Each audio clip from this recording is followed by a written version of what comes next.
Hello and welcome back to the channel. Today I got another unboxing video, and I've been waiting on this one for a long time. This is the 172 scale Unimax F-22 Raptor. It's a pretty old one. This one is almost a decade old now, so they're very hard to find. I think I saw a couple still on eBay as the time of this recording.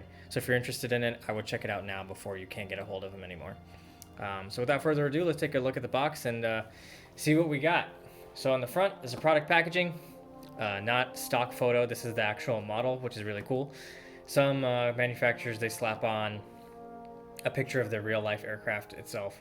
So it's cool when you mix it up and see something different like this. Very subdued text here. It says US F-22 Raptor. Real world battle hardened machines with tons of details and tons of steel. I don't know if that's accurate. I don't know if die-cast models use steel or aluminum or whatever they use, but either way, it is metal. This company goes by a couple of different names. So Unimax in some countries and Forces of Valor as well is what this manufacturer is known by. This box is very old. Like I said, if you read the label here, it says released in 2012 down here. 2012 officially licensed by Lockheed Martin and Boeing. So cool for getting the license and distribution rights for that. And are looking around the box, it's pretty much the same all around. It's got subdued text, side profile of the model. Again, that's the actual model, not a stock photo. Some more information, same thing, tells you the scale. Same thing on this side, and then legal specifications on the bottom. On the back, you can see the other aircraft that this company makes. And most of these are discontinued now, so if you are in the market for these, I would get them while you see them still listed, because like this one, for example, I haven't seen these listed for a few years, and then all of a sudden you'll see a couple of them pop up. So if you wanted to collect any of these, I would recommend that if you see it online, to get it when you can. Most of these don't really interest me because I'm more into like the jet age stuff, and these are mostly prop planes. But some of the ones they make that are really cool that I would like to get is the F-14 and the F-18. I already have an F-18 by Hobbymaster, so not that one as much, but if I see the 14 for a good price in the future, I might snag that one. Looks like these are all also in 172 scale, and it tells you the year they're manufactured, the real aircraft was manufactured anyway. What's nice about this packaging is it's also got a window box like the Hobbymaster ones do, and it's a very, very cool display piece. Reminds me a lot before Caliber Wings came out with their models, how they do their packaging with all the armament and stores on one side and the model on the right hand side. So taking a look here, it looks like we got two 1,000 pound JDAMs. Oh, well, this looks a little loose. I think this is coming off actually, so I don't want to, oh wait, is it supposed to do that? I guess it is, yeah. So this is held in with a tab up top that slides in. Sorry everyone, looks like we had some technical difficulties there. My cat decided to run into the tripod and knock it down, so I had to re-record this. But as I was saying, the armament and accessories that come with this thing slide in to the top and bottom of the packaging through little slots, which makes it easy to remove and store.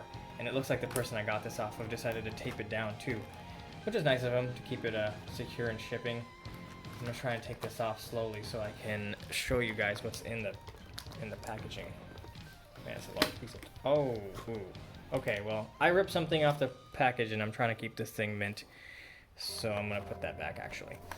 But anyway, I'll show you through the window view. It looks like it comes with two 1,000 pound JDAMs, nicely painted with yellow and green and white for the tail, and 6 AMRAAMs and 2 Sidewinders, similar to what the aircraft would carry in real life. And we also have 2 external drop tanks for long-range flights and the weapons bay door. So in the box, as it comes, it's in the clean configuration, similar to how Raptors are most of the time in the real world. So this is where I actually tore the paper, if you can see on this side. Kind of a bummer. I'll try and tape that back. Moving on to the actual model, it's a lot larger than I thought it was going to be. I don't know why this always seems to happen with 172 scale die-cast, is that I'll get them, in my mind I think they're going to be a lot smaller, and then when I actually get it in hand, it's it's heavier and bigger than I thought it was going to be. Looks like in the clamshell side here, you get the weapons bay doors on this side, landing gear parts, landing gear bay doors, And I think that's about all. Pilot looks like he comes pre-installed in the cockpit. And then 2 Velcro tabs to secure it down. All right, let's get this thing cracked open. Got my handy dandy box cutter, if I'm gonna need that. Yep, looks like there's a little bit of tape up here. And this shouldn't be too hard to get out, I don't think.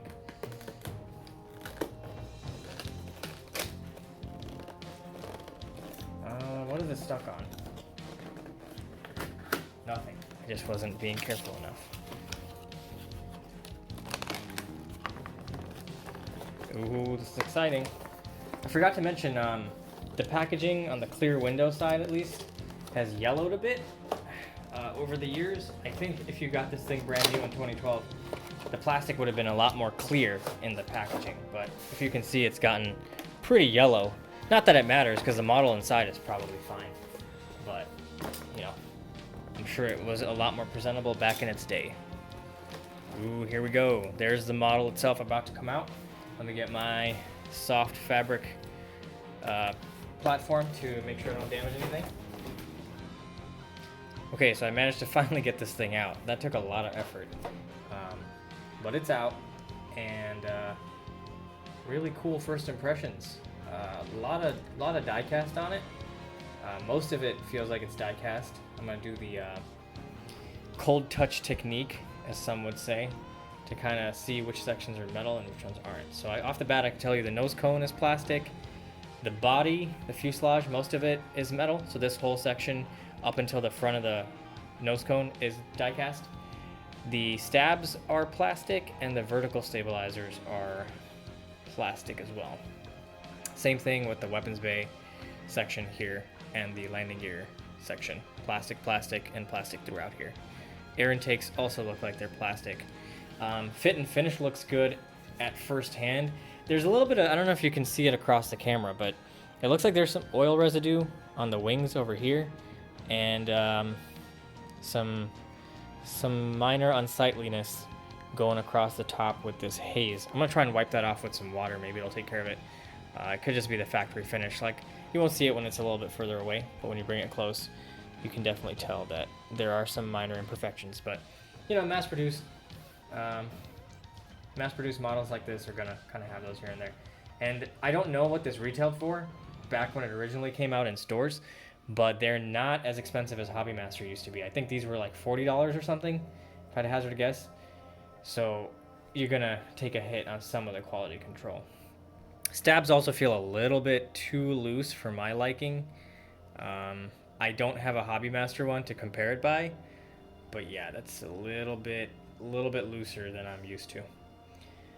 Still, very good first impressions nonetheless. I love the Raptor by default, so maybe I'm a little bit biased, I don't know, but I'm liking it so far. I'll take out some of the accessories and show y'all. Here's the landing gear for the main landing gear. And it's looks like they would just plug into the model at the bottom. Let me try that. See how that goes. Which side? The Raptor's always tricky because it's got so many angles to it. You don't know which side you're looking at. So it looks like these should plug in easy enough with the right amount of pressure. I don't want to snap anything, so I'm not going to do this live. But that's how the main gear looks. I'm going to obviously show you guys more in depth in the review itself. But there is the nose gear. Also one piece, just slides into the bottom assembly here. Very cool. And the weapons bay doors are also in the packaging, similar to how they are, how they package the 22 itself, with the plastic kind of cradling it. And I don't want to snap anything, so I'm going to be careful when I take those out. But that does it for the unboxing and first impressions. Liking it a lot. Not loving it, but that's still a lot. You know, you gotta keep your expectations in check. So maybe I'll love it as I do the review. I don't know, but let's see how it comes out. Oh, and one more thing at the bottom. You can't really see it. It looks like it comes with 2 bonus accessories. It says F-22 little trading card thing with some information on it, and the clear stand is also in there in that bottom section. I'll take a look at those when I open this up for the final review. But that's the impressions and unboxing of the F-22 Raptor by Forces of Valor. I'm gonna get this thing assembled and start the review on it, and look out for that video. Thanks for watching.